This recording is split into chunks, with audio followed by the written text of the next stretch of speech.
Hello there, I'm Alistair McGowan and I'm supporting the National Brain Appeals Emergency Fund for NHS staff at the National Hospital by reading Kevin, the Kangaroo That Couldn't Hop by Jonathan Elabor.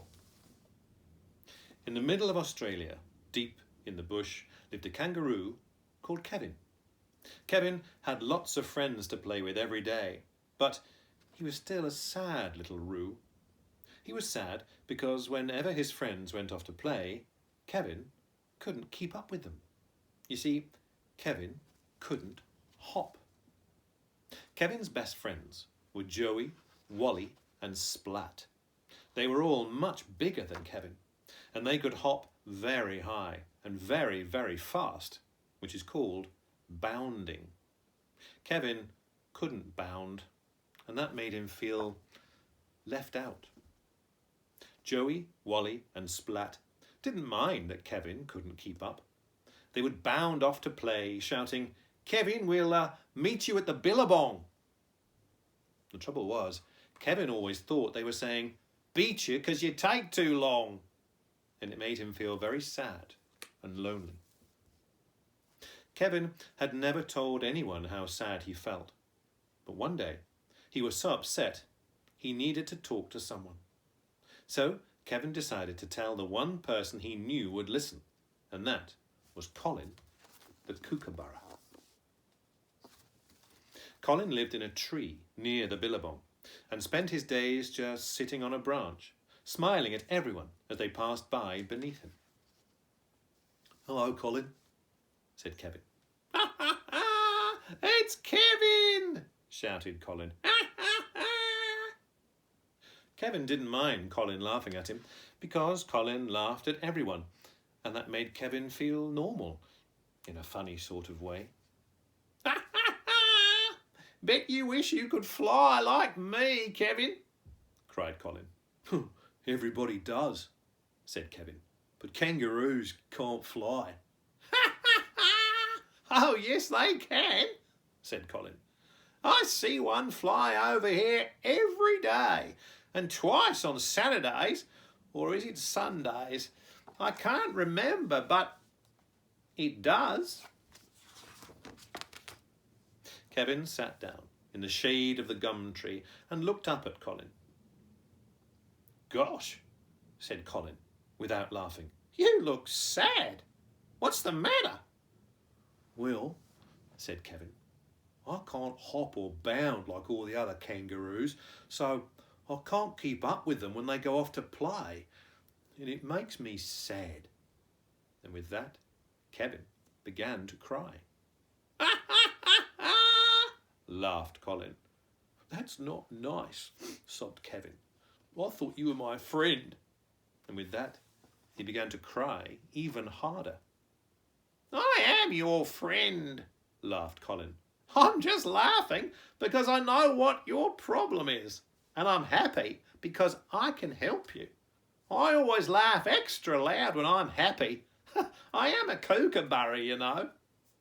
"Oh," said Kevin, drying his eyes with a tiny paw. "So how can you help?" "Come down to the Billabong and see," said Colin. "But stay away from the water's edge, because you know who's in there, don't you?" Kevin did know, and so did all his friends.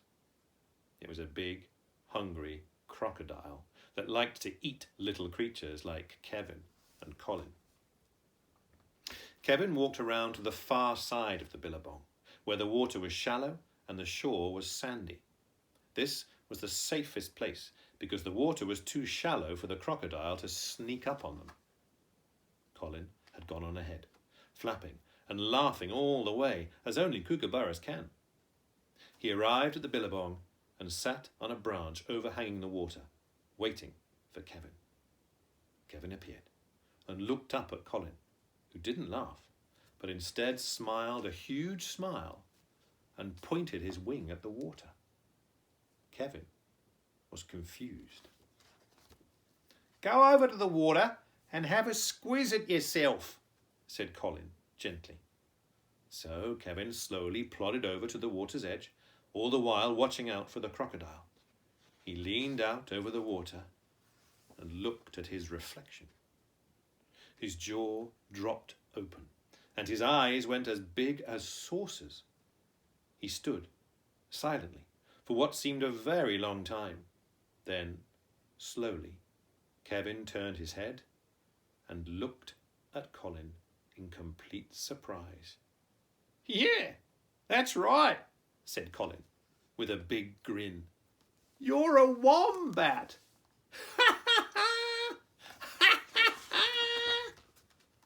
"Gosh," said Kevin, "I had no idea. See, I was rescued from a bushfire by a family of kangaroos when I was a baby, and nobody ever told me I was different." "How funny!" laughed Colin. Then Kevin started to laugh too.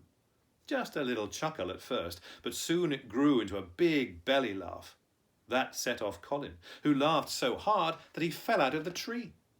Soon Kevin and Colin were both rolling around the ground, holding their tummies and laughing like they'd never laughed before. They carried on for ages. But then a strange thing happened. Kevin began to cry. "Oh dear," said Colin. "What's the matter?"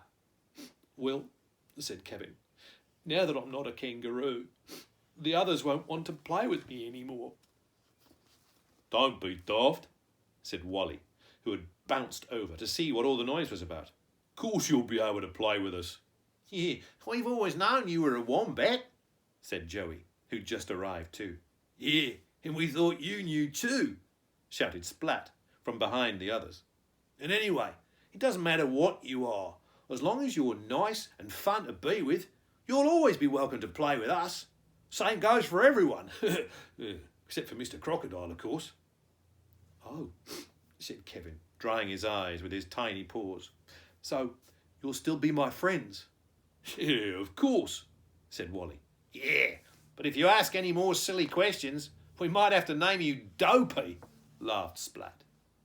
And with that, Kevin smiled a huge smile, even bigger than Colin's, if that's possible. "Come on," shouted Joey. "Let's go and play hide and seek in the bush." And with that, all the animals rushed off, Joey, Wally and Splat bounding as fast as they could, Colin flapping madly overhead, and Kevin hurriedly waddling in a funny wombat sort of way. But this time, there was a smile on his face and a bounce in his step. He was a very happy wombat. Thank you for listening, and please donate to the fund.